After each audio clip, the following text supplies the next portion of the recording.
umang le kata le ya Rasulullah kedeh na melebo mu wiwunan bajar na daya kunjung lu ngawate kata dia sekaligus malamnya mungkin pembukaan pengajian dan selanjutnya salawat dan salam pada Nabi Muhammad sallallahu alaihi wasallam, pada keluarga, sahabat, tabi'in, ulama mutaqaddimin, ulama mutaakhirin dan ulama yang mu'tabar.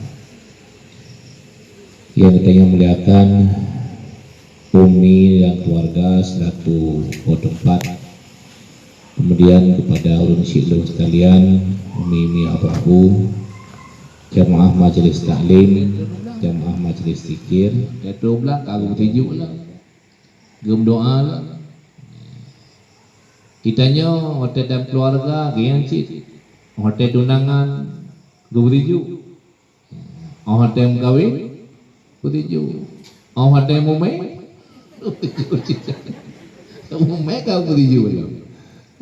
Kaya, me gating, me bak lon tuan mi deh di darat biru, me kemau ke, ya kemau, nyeno kun me gating. Ina pusuh hurina saja. Ni buat kamu ini je Allah abang. Ya la ilah. Inta darah ruh na beda hurina nguraga. Kita ya ino minta darah ruh ke je Allah abang. Na la ilah inata. Dia menoci. Di dalam dia katanya melaksanakan ibadah lebih-lebih. Kalau tawaf ke Johor handuk Kaabah. Coba bandingkan.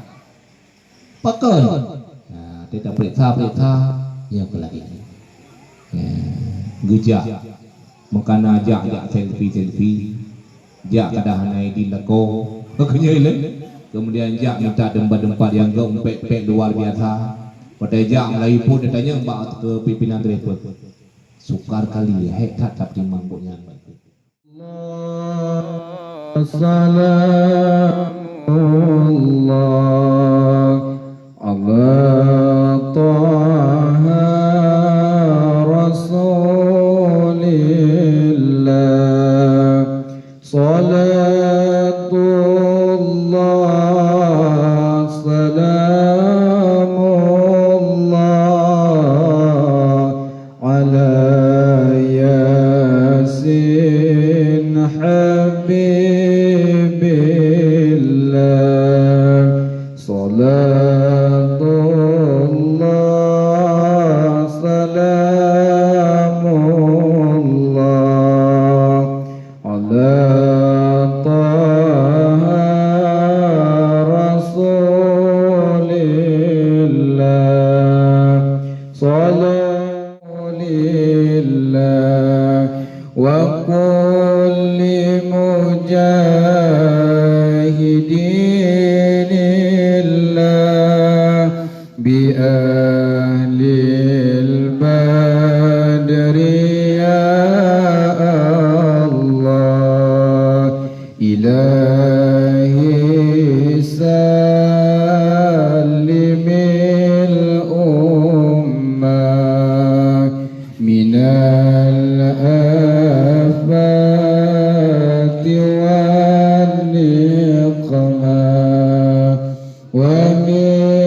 Allahumma tim ajalana ya Allah bi husnil khatimah wa la taqdim ajalana ya Allah bi su'il khatimah. Allahumma ya muhawil al ahwal hawil. Ya Allah, ya Allah.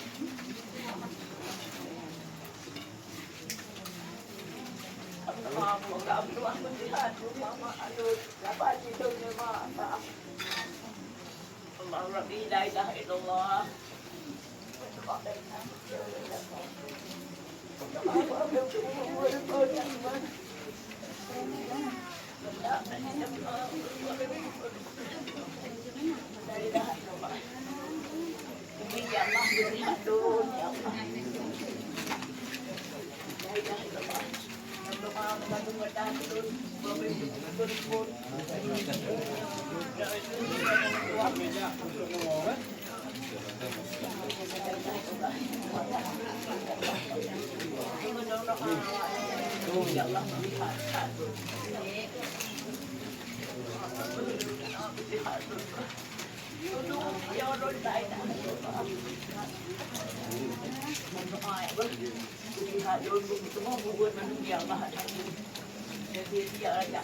Kamu bumi kurang.